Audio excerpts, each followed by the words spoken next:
பாதாள உலகக்குழு உறுப்பினர் கெஹல்பத்ர பத்மேவினால் மறைத்து வைக்கப்பட்டிருந்ததாக கூறப்படும் ஒரு தொகை துப்பாக்கிகள், ரவைகள் மற்றும் இராணுவ சீருடைகள் என்பன கைப்பற்றப்பட்டுள்ளன.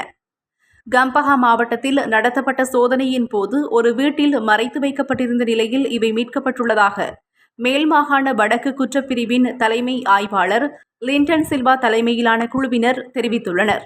இதன்போது ஒரு கைத்துப்பாக்கி, ஒரு கல்கடாஸ் ரக கைத்துப்பாக்கி மற்றும் 3 T-56 ரக மகசின்கள், 500க்கும் மேற்பட்ட T-56 ரக தோட்டாக்கள் மற்றும் 2 செட் இராணுவ சீருடைகள் என்பன பறிமுதல் செய்யப்பட்டுள்ளன.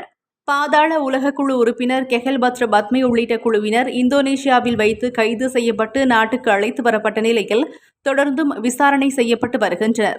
அவர்கள் வழங்கிய தகவல்களுக்கு அமைய தென்னிலங்கையில் பல இடங்களில் இருந்து போதைப் பொருட்கள் மற்றும் ஆயுதங்கள் என்பன தொடர்ச்சியாக கண்டுபிடிக்கப்பட்டு வருகின்றன. இந்த நிலையிலேயே துப்பாக்கி உள்ளிட்ட பொருட்கள் மீட்கப்பட்டுள்ளதோடு சம்பவம் குறித்த விசாரணைகளை போலீசார் முன்னெடுத்துள்ளனர்.